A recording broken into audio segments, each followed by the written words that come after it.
My name is Marin Caldwell. I was 31 years old, the night my mother erased me from my sister's promotion party. I remember the dress first. Navy blue, 3 years old, pressed twice, because the hem never sat right after the divorce. I remember Piper standing by the apartment door in her new black Mary Janes, holding a card she had drawn for her Aunt Blythe. There were crooked yellow stars around the words, "Congratulations, Aunt Blythe," and Piper had written her own name so large it barely fit at the bottom. Those shoes had cost $118. I had $426 in my checking account until Monday. But Blythe was being promoted to vice president at Harrington Vale Medical, and my mother had said the whole family should look presentable. The phone rang at 5:42. Celeste Caldwell never called that close to an event unless something needed correcting. "Marin," she said, calm as folded linen. "Tonight is important. There will be people there who matter to Blythe's future." I looked at Piper. She was smoothing her dress with both hands. "Okay," I said. My mother took a breath, the kind she used before turning cruelty into etiquette. "I think you and Piper should stay home." For a second, I heard only the rain tapping against the kitchen window. "You're telling me not to come to my sister's party?" "I'm asking you not to make this harder than it has to be. Tonight is Blythe's night. Don't make me explain things people will notice." Things. My divorce, my job, my daughter. I did not cry. I did not beg. I only looked at Piper's card, still wet with glitter glue, and said, "All right." 9 years later, my mother would sit at my wedding and read a name printed in black ink that she could not cross out. Marin Caldwell Bellamy. And that was the moment her face finally broke. Please subscribe to support the channel. I bet you're watching this video right now while lying down with your legs crossed, right? If that's true, type 3. If not, type 4. Let's see whether I got it right. Alright, enough talking. Let's begin the story. People like my mother never say they are ashamed of you. That would be too plain, too easy to answer. Celeste Caldwell had spent her whole life making cruelty sound like manners. She could lower bad news into a room the way she lowered a silver spoon into a teacup, quiet enough that nobody could accuse her of making a sound. The Caldwells lived on the main line, in a stone house with black shutters and hydrangeas that looked trimmed by committee. My father, Graham, had retired from insurance with the tired confidence of a man who had never had to explain himself twice. My mother chaired charity luncheons, wrote thank you notes on cream stationery, and remembered the names of donors' grandchildren. Piper's birthday? She missed by 2 days one year. When I corrected her, she said, "You know how busy spring gets." My sister Blythe belonged to that world in a way I never did. She had polished hair, polished nails, a polished husband named Ellis, and a voice that made important people feel they had said something intelligent. She knew how to stand for photographs, chin down, shoulder angled, smile warm but not needy. I usually ended up near the edge of the frame, half turned, like a guest someone had decided to tolerate after the seating chart was already printed. I was not a scandal. Scandals make noise. I was an inconvenience. At 22, I had been accepted into a nursing program. At 23, I married a man who liked being admired more than being responsible. The marriage lasted less than 4 years, and by the time I found out I was pregnant, he had already started packing his life away from mine. I did not finish school. I took the first steady job I could keep, answering phones and checking insurance cards at an urgent care clinic outside Philadelphia because babies need diapers before mothers get second chances. For the first 2 years, my mother called it temporary. After that, she stopped calling it anything at all. When Piper was born, Celeste came to the hospital in pearls and a camel coat. She held my daughter long enough for one photograph, then gave her back because she had a committee meeting in Devon. Later that week, she posted a picture of Blythe's new rescue dog with the caption, "Our family keeps growing." That was how it happened. Not one clean rejection. 1,000 careful edits. Piper was too young for brunch. I was too tired for Christmas photos. My divorce was not dinner conversation. My job was something I was doing for now. By the time my mother called before Blythe's promotion party, she did not have to raise her voice. She had been erasing me in pencil for years. That night, she crossed me out completely. I still drove to Marion Crest Country Club. Not because I planned to walk in or make a scene. I drove there because Piper had spent 20 minutes coloring that card for Blythe, and when I told her we were not going inside, her face folded in a way I had never seen before. She did not cry. That would have been easier. She only looked down at the glitter on her hands and whispered, "But I made it nice." So I told myself we would leave the card at registration. That was all. One envelope, one child's handwriting, one last attempt to be kinder than the people hurting us. The driveway curved past wet hedges and low lanterns. Through the tall windows, I could see the party moving without us. Women in cocktail dresses, men with name badges clipped to suit pockets, a string quartet near the fireplace. My mother stood near the center of it all, one hand on Blythe's back, smiling like she had personally arranged the future. I parked near the side entrance, where a registration table had been set under a white awning. Piper held the card against her chest. Her new shoes clicked softly on the pavement, then slowed. "Are we allowed here?" she asked. "We're just leaving something," I said. A young woman at the table looked up with a clipboard in one hand and a headset tucked behind her ear. I gave her my name, keeping my voice low. "Marin Caldwell, I just need to leave this for Blythe Caldwell." Her eyes moved down the list, then stopped. I saw my name before she could cover it. Marin Caldwell plus child. There was a red line through both words. Beside it, in neat block handwriting, someone had written, "Remove. Personal complication." For a moment, the rain, the music, and the traffic behind us seemed to pull away. I stared at that phrase until it stopped looking like English. Not daughter, not granddaughter, not family. Complication. The girl touched her headset, glanced through the glass door, and went pale. "I'm sorry," she whispered. But she was not the person who owed me an apology. The door opened behind her. My mother stepped into the yellow porch light, pearls at her throat, lipstick perfect, expression already warning me not to embarrass her. "Marin," she said quietly, "please don't do this here." I looked through the window at Blythe, laughing beneath a chandelier. Then I looked down at Piper, still holding the card. "I'm not doing anything," I said. "I'm reading." Celeste's mouth tightened. "Tonight is not about you." I took the card gently from Piper's hands, folded it once, and put it in my purse. "No," I said, "tonight is when I understood." I did not answer my mother after that. There was nothing left in me that wanted to explain. I had spent too many years sanding the sharp edges off her sentences so I could survive them. That night, standing under the awning with Piper beside me and my name crossed out on a clipboard, I finally let my mother's words mean exactly what they meant. I took Piper's hand and walked back to the car. My mother said my name once behind me. Not loudly. Celeste Caldwell never chased anyone in public. She only put that thin silver edge into her voice, the one that meant I was expected to remember who had the power. I did not turn around. Inside the Honda, Piper climbed into her booster seat, without speaking. Her card was in my purse now, folded down the middle. Rain blurred the country club lights until they looked like they were sinking underwater. I sat with both hands on the steering wheel and waited until I could breathe without making a sound.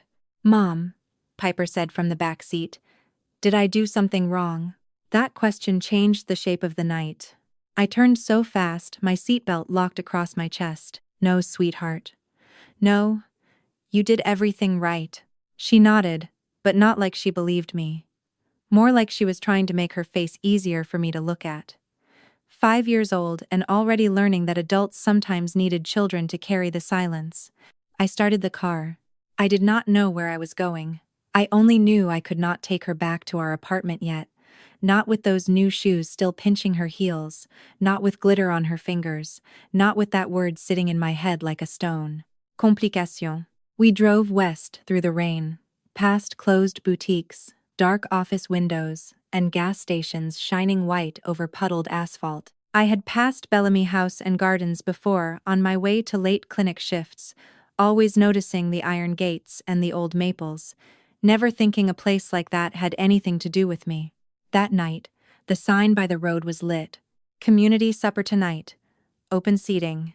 Piper stirred behind me and whispered, "I'm hungry." So I turned in.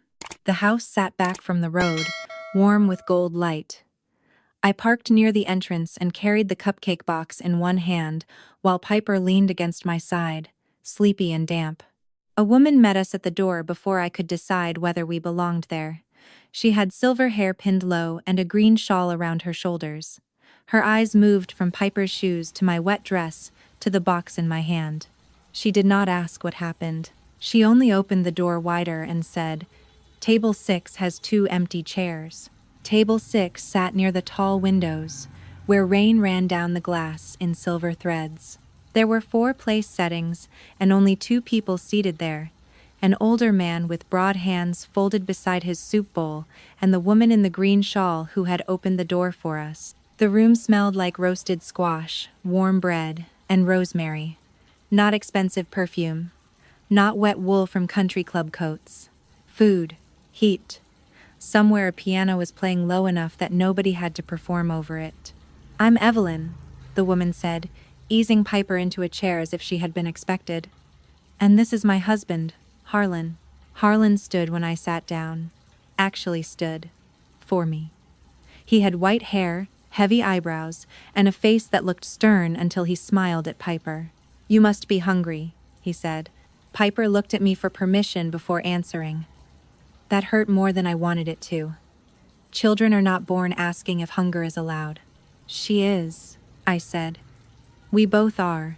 A bowl of soup appeared in front of her within minutes, then a small plate of buttered noodles because Evelyn said children deserved familiar food on strange nights. Piper took 3 bites before she remembered the cupcake box. She pulled it onto her lap and opened it carefully. "They were for my aunt," she said. "She had a big party tonight. There were 6 cupcakes inside, the frosting a little crushed from the drive. One still had a paper flag that said, 'Congratulations.'" Evelyn looked at that word for a long moment. Then she reached into the small purse beside her chair and took out a photograph in a worn leather sleeve. The girl in the picture was young, maybe 19, with dark curls and a smile that looked caught mid-laugh. "Our daughter," Evelyn said. "Leora." Harlan's hand moved toward the photograph but stopped before touching it. "She would have been 44 this year," he said. "We lost her in 2001. I set my spoon down. "I'm so sorry." Evelyn shook her head gently. "Tonight is her birthday supper. Every year we open the tables. People come for different reasons. Some are lonely, some are tired, some just followed the light." Piper looked around the room, then back at me. "Mom," she asked, "is this the party we were supposed to go to?" I thought about the red line, the glass door, my mother's pearls. Then I looked at my daughter sitting between 2 strangers who had not asked her to be smaller. "No, baby," I said. "This is the one that had room." I thought that supper would become one of those strange, bright memories you keep, but never touch again. A kindness from people whose names you remember when life feels especially hard. Nothing more. 3 days later, my phone rang while I was sitting in the urgent care break room, eating crackers from a vending machine because I had forgotten to pack lunch. The number was unfamiliar. I almost let it go. Then I thought of Evelyn's green shawl, Harlan's quiet hands beside the soup bowl, and the way Piper had fallen asleep in the car with breadcrumbs on her dress. I answered. "Marin Caldwell?" a woman asked. "This is Nina Sorrell from Bellamy House. Mr. Bellamy asked me to call. He wondered if you could come by tomorrow at 4. My first thought was that we had left something there. Piper's sweater, maybe. One of her hair clips. Some piece of ourselves I had not noticed missing. When I arrived, Harlan was waiting in a small office behind the main hall. It did not look like the offices my mother admired. No glass desk, no framed awards arranged for visitors to notice. Just an old wooden table, 2 filing cabinets, a calendar full of penciled notes, and a mug that said "World's Okayest Boss." He did not offer me charity. He slid a single sheet of paper across the desk. It was a job application. Evening guest coordinator, he said. 3 nights a week to start. Some Saturdays. 24.50 an hour. Health insurance after 90 days if it becomes full-time. I stared at the paper longer than I should have. I already have a job. I know, he said. You also have a voice that stays calm when you are being hurt. In hospitality, that can be useful, if someone teaches you how to use it without letting people break you. I looked up then. He was not smiling. You don't know me, I said. No, Harlan answered. But I know what it looks like when someone has spent years managing other people's comfort. That is not the same as weakness. Nina trained me my first week. She was 38, wore red glasses, and could fix a seating disaster with a pencil, a polite lie, and 2 extra chairs. She taught me how to read a wedding timeline, how to calm a bride's father without insulting him, how to document a complaint before it became a threat. You don't argue with panic, she told me. You give it a clipboard and somewhere to stand. I learned quickly, not because I was gifted, because I had been practicing in my own family my whole life. 3 weeks after I started at Bellamy House, my mother called during my lunch break. I was sitting on the back steps behind the service kitchen, eating a turkey sandwich Nina had made me take because, according to her, coffee is not a food group, even for divorced women with determination. My phone lit up with my mother's name, and for 1 second my body reacted before my mind did. Shoulders tight, stomach small, thumb ready to answer. Old training does not disappear just because you get a new job. I picked up. Marin, Celeste said. Blythe mentioned she never received a gift from you. Not hello. Not how are you. Not how is Piper. Just the missing proof that I had behaved correctly. After being erased, I looked across the gravel drive at the delivery truck backing toward the kitchen. A cook waved it in with both hands. I brought cupcakes, I said. There was a pause. To the club? Yes. Well, Blythe never got them. No, I said, because my name was crossed off the list before I reached the door. My mother exhaled, soft and tired, as if I had become a heavy coat she was forced to carry. Marin, please don't turn one awkward evening into a family tragedy. I almost laughed. Not because it was funny, but because I recognized the move. Shrink the wound. Rename the knife. Make the injured person responsible for the mess. I'm not turning it into anything, I said. I'm just not coming back to be crossed out again. Silence. For the first time in my life, I did not rush to fill it. 2 days later, she texted about Sunday brunch. She said Blythe and Ellis would be there, and it would be nice if I came alone, just this once, so everyone could relax. I read the message while Piper sat on the living room floor, building a cardboard castle out of cereal boxes. I typed, Piper and I come together, or we don't come.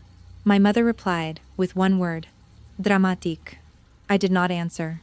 After that, the requests started arriving through other doors.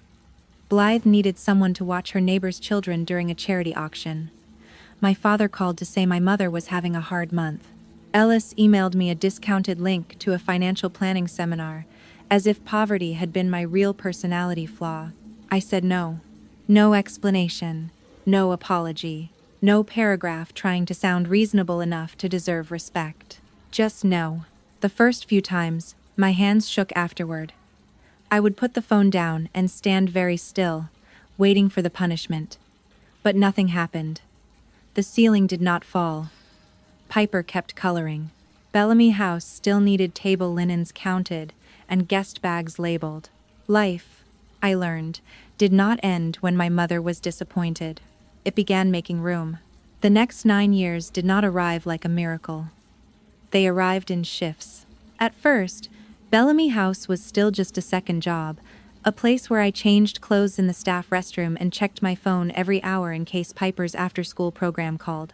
I learned the building by its problems before I learned it by its beauty. The west hallway radiator knocked when it rained. The bridal suite window stuck in July. The pantry door had to be lifted before it would latch. There was a loose tile near the garden entrance that every florist seemed to trip over once. I wrote everything down. Guess names. Allergy notes. Which grandmother needed a chair with arms? Which groom went quiet before speeches? Which mother of the bride said she was fine while gripping her purse hard enough to bend the clasp? I became good at noticing the thing no one wanted to say out loud. Harlan noticed that before I did. You hear the room before it speaks, he told me one Saturday, after I moved a divorced couple to opposite sides of a rehearsal dinner, without anyone realizing there had been a problem. Piper grew up in the edges of that place. She did homework at the end of Nina's desk, ate staff meals in the kitchen, and learned which gardeners carried peppermints in their pockets. Evelyn kept a basket of colored pencils in her office, because Piper liked to draw dresses from weddings. She was not allowed to attend as a guest, but somehow knew better than anyone. By 2020, when the world shut down and every event on our calendar disappeared in a week, I thought I would lose everything again. I had 3 weeks of savings, and a daughter old enough to understand fear even when I smiled through it. But Harlan called a staff meeting on video and said no one was being cut that month. Then the next month, he said it again. They moved me into guest recovery from my kitchen table. I called brides who had cried themselves hoarse. I rescheduled memorial luncheons, anniversary parties, non-profit galas. I learned that disappointment had 1,000 voices, and most of them softened when someone stayed on the line. Every Thursday, Evelyn left a paper bag outside our apartment. Soup, bread, fruit, sometimes a slice of lemon cake wrapped for Piper. She never called it help. She called it too much from the kitchen. In 2023, Harlan promoted me to Director of Guest Recovery, $92,000 a year, health insurance, paid vacation, my own office with a window facing the garden. I did not call my mother. I paid off my last credit card, bought Piper a real desk, and sat alone in my office after everyone left, listening to the old house settle around me like it had decided I could stay. Please subscribe to support the channel. I bet your phone battery is at 68% right now, right? If that's true, type 1. If not, type 2. Let's see whether I got it right. Alright, enough talking, let's begin the story. Callum Bellamy came back to the property the spring after my promotion, carrying rolled blueprints under one arm and a canvas tool bag in the other. I knew who he was before I met him. Everyone at Bellamy House knew the Bellamy cousins by name, even the ones who lived out of state or only appeared at Christmas with dogs and opinions. Callum was Harlan's nephew, an architect who restored old houses for people with more money than patience. He had been hired to repair the glass conservatory behind Leora Hall, the one with rusted hinges, cracked panes, and vines growing through places vines had no business growing through. The first person he won over was not me. It was Piper. She was 12 then, long-legged and serious, with sketchbooks full of dresses, houses, and women standing in doorways. She found Callum in the conservatory one afternoon, kneeling beside a broken window frame, measuring the wood rot with a pencil tucked behind his ear. "Why does the glass look wavy?" she asked. Most adults gave children answers designed to make them go away. Callum did not. He sat back on his heels and explained old glass, air bubbles, hand-poured sheets, and why imperfect things sometimes held light better than perfect ones. Then he tore a corner from his blueprint paper and drew the window for her, labeling the muntins and sash like she was an apprentice instead of a kid killing time after school. That got my attention. Not his face, though he had a good one. Not his voice, though it was low and even. It was the way he did not perform kindness. He simply made room in a conversation and let Piper step into it. After that, he appeared in the margins of our days, in the garden with a level, in the hallway with plaster dust on his sleeve, at staff lunch, eating soup from a paper bowl, and listening more than he spoke. He learned that I drank coffee black when I was tired, and with cream when I was trying to be optimistic. He fixed the loose railing outside my office without telling anyone. He came to Piper's winter art show and stood in front of her charcoal drawing for a full minute before saying, "You understand shadows." No one had ever complimented her that specifically. He did not ask me out for a long time. I think he knew I would have run from anything that looked like rescue. Instead, he stayed consistent. By the time he finally asked me to dinner, I trusted the question because I had already trusted the pattern. 2 years later, in the restored conservatory, under glass that made the October light look almost holy, Callum asked me to marry him. Piper stood beside him, holding the ring box, trying not to smile too early. "Marin," he said, "I'm not here to give you a family. You built one. I'm asking if I can belong to it." That was the first proposal I had ever heard that did not sound like a door closing. It sounded like one opening. I said yes before Piper could start bouncing on her toes. The wedding should have been the part that frightened me, but it wasn't. By then, I had coordinated enough ceremonies to know that flowers wilted, zippers broke, weather lied, and somebody always forgot a speech. None of that scared me. What scared me was the name. Not Callum's, mine. Tessa Rowland brought it up 2 weeks after the proposal, in her office above a law firm in Westchester. Tessa had been the Bellamy attorney longer than I had known the Bellamys existed. She was 55, sharp-eyed, and wore reading glasses on a chain, like a warning. "You do not have to change your name," she said, before I had even asked. "I know. And you do not have to take his because you are marrying him. I know that too." She studied me over the top of her glasses. "Then tell me what you want." I looked down at the draft paperwork on her desk. Marriage license application, foundation documents, updated employment agreement. Pages that made a life look cleaner than it ever felt while you were living it. "I want Caldwell to stop being the only family name that gets to explain me," I said. That was how it began. Not with a grand announcement, not with anger. With forms, signatures, a court filing, and a quiet morning at the county clerk's office, where a woman behind thick glass stamped my petition and slid the receipt back like she had no idea she had just handed me a door. Marin Caldwell Bellamy. I kept Caldwell because I was not ashamed of where I came from. Shame had been my mother's language, not mine. But I added Bellamy because Evelyn had sat beside Piper when she had the flu. Harlan had taught me how to run a room without apologizing for taking up space. Nina had become the kind of friend who knew when to bring coffee and when to say, "Stop explaining yourself." Tessa also finalized my role with the Leora Bellamy Foundation. Trustee, Executive Steward of Leora Hall. 12 scholarships a year for women rebuilding after divorce, job loss, or the kind of family disappointment nobody knows how to put on an application. Titles matter less than authority, Tessa told me. But authority needs paper. The local bridal magazine published a small feature in July. Callum Bellamy to wed Marin Caldwell Bellamy at Leora Hall. My mother called 43 minutes after it went online. She did not say congratulations. She said, "What did you do to your name?"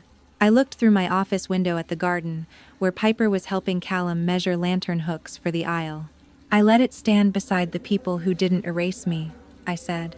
For once, Celeste had no elegant answer. By October 18th, Leora Hall looked like it had been holding its breath for years just to exhale that morning. The old ballroom had been dressed in autumn without being swallowed by it. Copper leaves along the aisle, cream roses in low bowls, candles tucked into glass hurricanes because Evelyn said open flames near silk dresses were for people who enjoyed lawsuits. 96 chairs curved gently toward the front, not in straight rows, because Harlan believed a wedding should feel like people gathering around a promise, not attending a board meeting. I stood in the bridal suite with Piper beside me. She was 14 now, tall enough to borrow my earrings, and still young enough to ask if her mascara looked too emotional. Her dress was deep blue, almost the same shade as the one I had worn that night 9 years before, though I did not realize it until Evelyn zipped her up and went very still for half a second. "You look beautiful," I told her. Piper looked at me in the mirror. "So do you." The coordinator knocked. The music began. Piper walked first, carrying a small bundle of white roses. I followed with my hand resting lightly on her arm. Halfway down the aisle, she stopped exactly where we had practiced. Then she turned, took my right hand, and placed it into Harlan's. His hand was warm and steady. He leaned close enough that only I could hear him. "Leora would have loved how hard you fought to stay kind." For 1 second, the room blurred. Then Harlan walked me the rest of the way to Callum. I did not look for my mother, but I knew where she was. Third section, left side, beside Graham, with Blythe 2 seats away in a dress expensive enough to pretend none of this hurt. The officiant smiled down at his folder. Today we gather to celebrate the marriage of Callum Bellamy and Maren Caldwell Bellamy, trustee of the Leora Bellamy Foundation, executive steward of Leora Hall, and daughter, by choice of Evelyn and Harlan Bellamy. The silence behind me changed texture. A small sound broke it, paper slipping from someone's hand and landing on stone. Later, Nina told me my mother had looked down at the program as if the ink had moved while she was reading it. My name, my title, the words daughter by choice, all printed cleanly where no red pen could reach. Blythe picked up the program for her. I heard her whisper, "Mom." Then Harlan stepped forward with a narrow silver key resting in a velvet-lined box. "This hall was built for the ones who were told there was no room," he said. "Today, my daughter helps keep that door open." That was when Celeste stood too fast. Graham caught her elbow. Her face had gone pale, not with sickness, but with recognition. She was finally seeing the full shape of what she had done. She had not kept me from a party. She had handed me to a family. I did not speak to my mother until after the ceremony. There were vows to say first, rings to exchange. Piper's hands were steady when she passed them to us, though I could see her blinking too fast.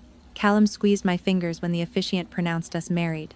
Not hard, just enough to remind me where I was. Not outside a door.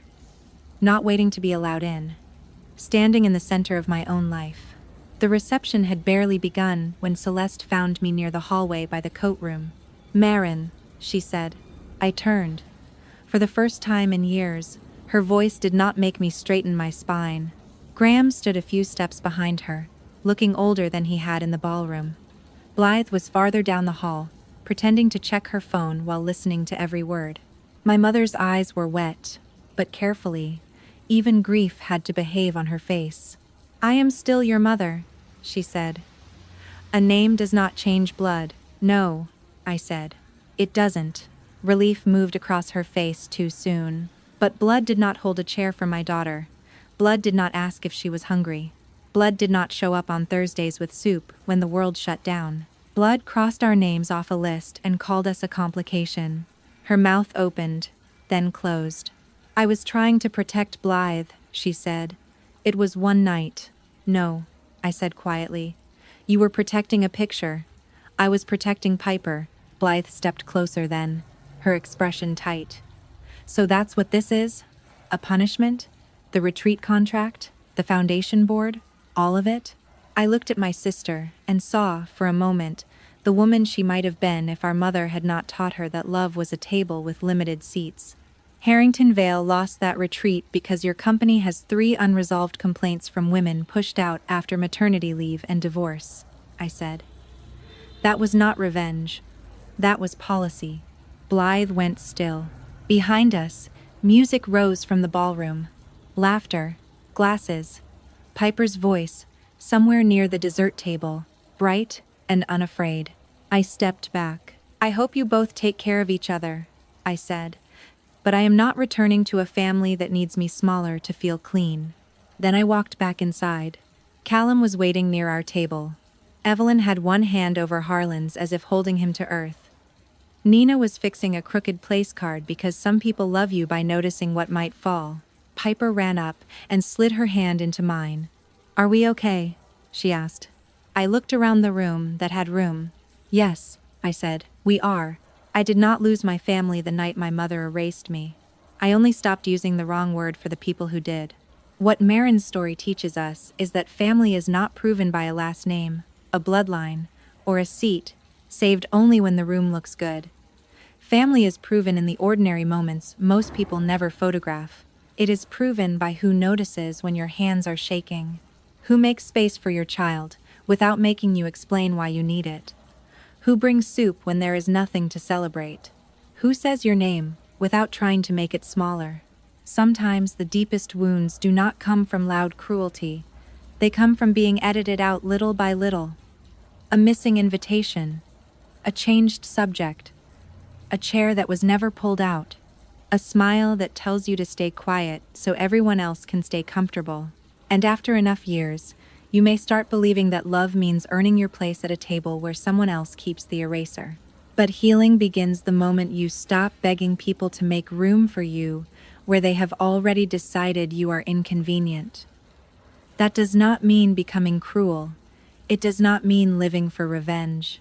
It means choosing peace over performance. It means protecting your children from inheriting the silence you were trained to carry. It means understanding that walking away from rejection is not weakness. Sometimes it is the first honest step toward home. Marin did not win because her mother collapsed. She won because her daughter no longer had to ask, "Did I do something wrong?" She won because she built a life where love had chairs, warmth, names, paperwork, laughter, and open doors. If this story reminded you of your own family, or of someone who once gave you a place to breathe, leave a comment below. I would love to know what part touched you most. And if you believe family is defined by who shows up, please like this video, subscribe, and stay for the next story.